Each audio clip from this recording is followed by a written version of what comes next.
Raft is a game. A survival game, to be exact. How much wood do we have? Are we out of wood? I don't see any wood. Uh-oh. How are we out of wood? The game has lore, I think. But aside from that, this is the first time I ever really beat Raft after its dozen or so updates since it first came out.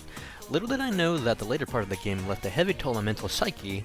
Thankfully, I didn't suffer alone, and I have this bozo to thank for. So, enjoy the video. When you start playing, you'll be on a very tiny raft amidst a vast ocean as a hungry shark who occasionally tries to eat your raft. You'll basically be using your hook to grab any plastic, wood, leaves, and the occasional rare barrel or crates as you float along. All these are important materials, with more being available to you later on. You'll be doing this until you hopefully manage to come across your first island, and sooner or later, you'll find blueprints to make an antenna and a radio receiver.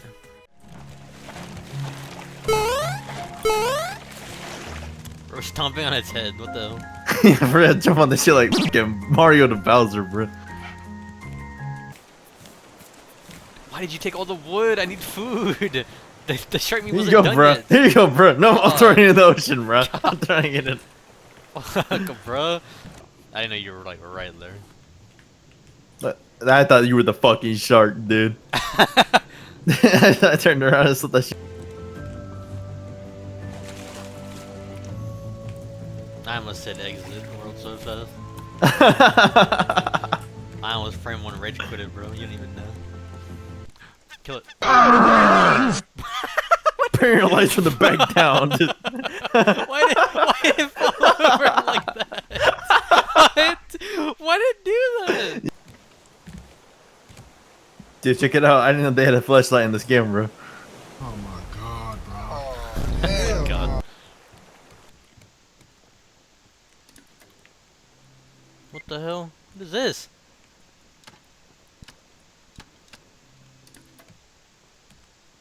That should drain the battery, bro. Don't take that off. I'm hungry. I need I want some steak. I need you to talk like a normal person, dude.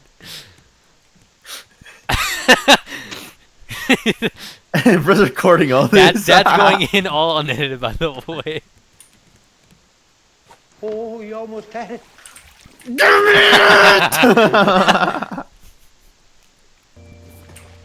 What was that? Oh my! It's a whale. Wow. I'm thirsty. This was a makeshift home for 3 engineers, checking to see if their radio worked. Each had secret names: Sparrow, Cuckoo, and Owl. At some point while they're there, Sparrow takes the group's only boat to go to a place called Selene, which the other 2 were supposed to come along, as they were supposed to go together to help build a prototype reactor. Owl thinks Sparrow betrayed them, while Cuckoo thinks that the signals they're receiving may be Owl.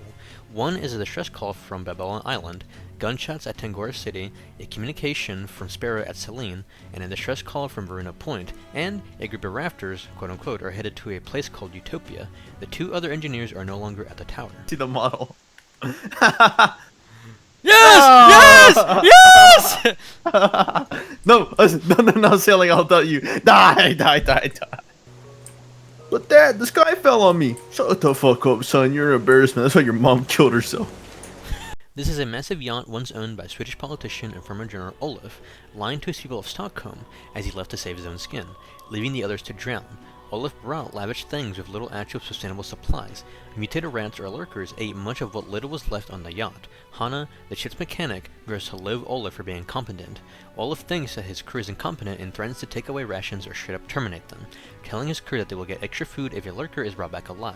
Someone does, and Olaf believes he can create an army of mutated rats, wondering if he can do the same to other animals. Eventually, the captain of the yacht realizes that the maps are useless because everything is suddenly becoming underwater. Lost, the crew threatens Olaf, who says he'll use the lurkers against them if they go through with the mutiny. The ship crashes against some rocks as the captain tells everyone to head to the lifeboats, but it's gone. Olaf took it along with some lurkers as everyone else perishes. Hello there. Oh my god! Oh my god! What? Ah! Yo!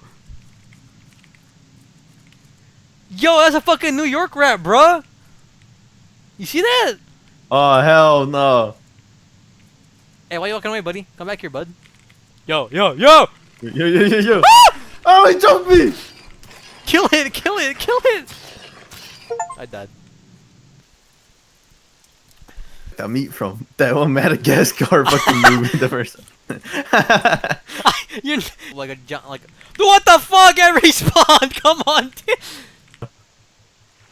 I fuck. You didn't see that. You didn't see that. I was wondering why I wasn't. You don't need to water the palm tree. Yeah, you do. What? No, you don't. You just watered. I literally see you.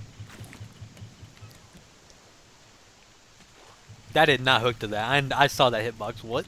I'm in the ocean. We don't need no, put it in the trash compactor. See, the shark was trying to he was trying to eat the battery, bro. He knew it was done so. Ah!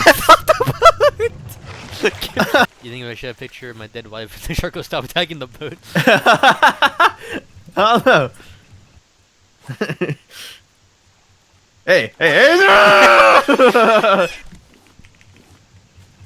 Cat point and laugh given me. Dude, look. On Balboa Island, Asher and Bruno were in charge of the ranger stations during the time that the planet flooded. The replacements never came. One day, however, somehow, Asher left with no trace. This drove Bruno mad with loneliness. In his insanity, he created children out of scrap, making his own stories from these dolls. At some point, Bruno plans to leave to find Asher but can only bring 2 children along with him on the boat, causing him emotional pain as he doesn't want to leave anyone behind. To solve this, he has a doll unalive another doll in order to not make him choose who comes with him and free up a slot. Bruno eventually leaves Balboa Island behind. Damn, that was easy, bro. I think from there I already know it. Oh my! Bro. I want to see his ugly ass before I die. Look at him, bro. Bro, tatted up. So Indonesians created a raft town around a piece of land that was home to hyenas and mudhogs. There was a particular family who had a child scientist named Deto and his friend Sanji. Deto used his genius to help the adults, creating rockets, water pumps, and a bike-powered diving suit. One day, Olaf arrives at a caravan town. Around the same time, the butcher of the island, who also takes care of the mudhogs, fell suddenly ill, and the sickness spreads throughout the town. The town doctor said it was salmonella, suspecting it to have been Olaf who tampered with the meat. Deto and Sanji sneak onto the boat that Olaf arrived in, believing he is not a good man, hoping to find medicine for Deto's sick mother. What they find instead are cages of angry lurkers and one abnormally large hyena. Sanji found notes saying that he trained the animals to be his army. At some point, Olaf flies at the town to take up arms and demand sanctuary from the nearby floating city of Tangora. Well, I start laughing. What? Like, release air from bag. All right. Point away from home, and like Patrick releases it. It should just fucking ended with SpongeBob strangling Patrick. TBH. Bro does not know Chronic Legend of the Gobos, bro. How mad would you be if I just busted out my mobile video game in game? Would you be impressed? Oh. No. I knock you on your sleep and steal your phone to watch, Bro would waste a last remaining battery ever on the phone on fucking like something stupid. I fucking know it, dude. Bro would not hesitate. That's the crazy part. Nope. This is a theoretical city that on paper is meant to be a self-sustaining floating city that houses a large populace, and was put into use way before it was really ever finished or actually sustainable before the earth flooded. A group of raptors is headed towards the floating city. Ruben, the lead engineer and Hana's significant other from the Wasagaton, or the giant yacht that Olaf once owned, is told by Captain Jim's Tully that they want the engines at full power to outspeed the raptors heading their way. Ruben fearing that the reactor will overheat, which it does. Above deck, the people are fearful as a food shortage is caused by an infection of beetles among the plantations. Captain Tully decides to shoot to wound the incoming raptors, ignoring the security chief's non-lethal options of water cannons. The raptors land and guerrilla warfare takes place, releasing lurkers into the hull and putting tasers on the butler bots that run the city. At some point, Ruben finds Deto as he escaped, helping Ruben repair a small vessel using an engine from one of the security team's patrol carts. The two leave in search of Utopia, stopping along Bruno Point. Oh. They should have a hyper-realistic gore adult Pokemon show. Uh-oh. Alright, but... Oh!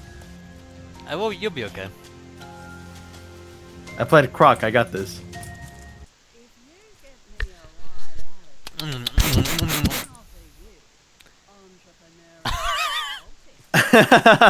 you think that should go in?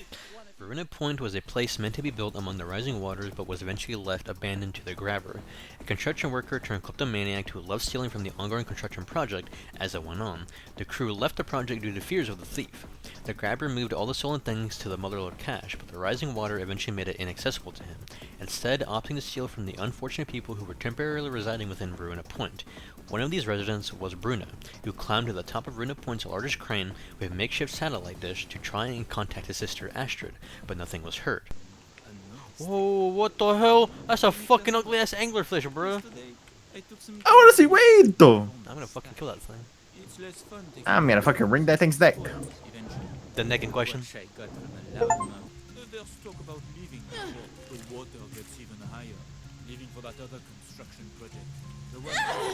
What the hell?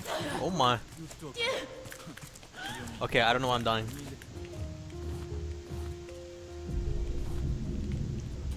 Shark dies today. Jason dies.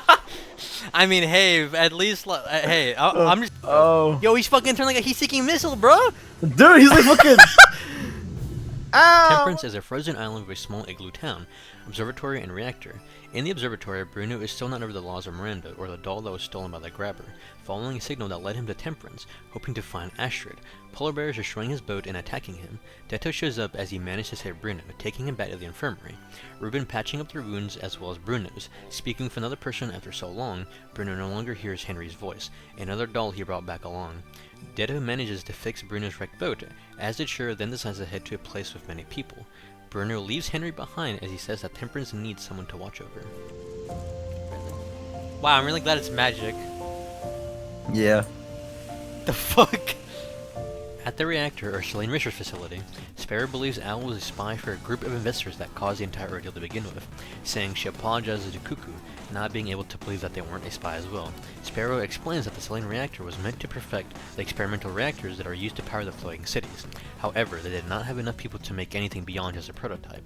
Despite the floating cities failing, there is a large floating city filled with people that are thriving, called Utopia.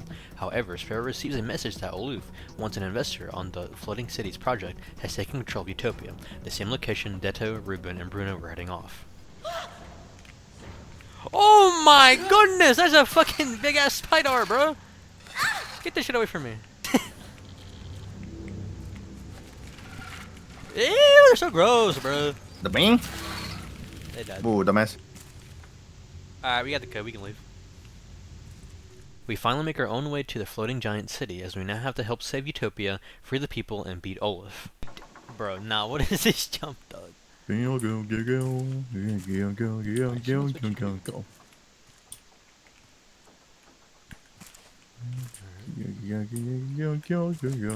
should like playing Wipeout on the Wii. Cannot be real, dude. Bro's obviously never played Croc 2, bro. I made it across, by the way. I didn't ask. Yeah, it's because I played Croc 2, bro. Leave on your raft. Leave Utopia to me, or else. Hey, a rigged game. Man. You. What? Who did that? There's no I'm way. respawning. I'm respawning. You no, just run. He's invincible now. Oh. So don't waste your arrows. Oh. What?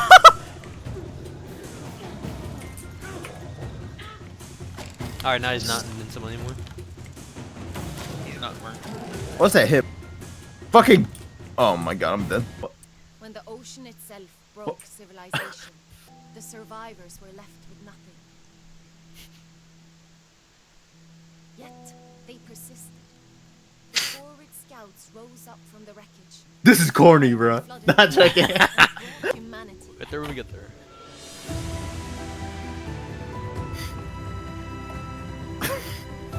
Yeah, why you laughing?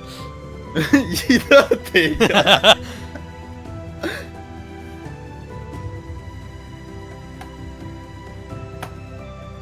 Oh.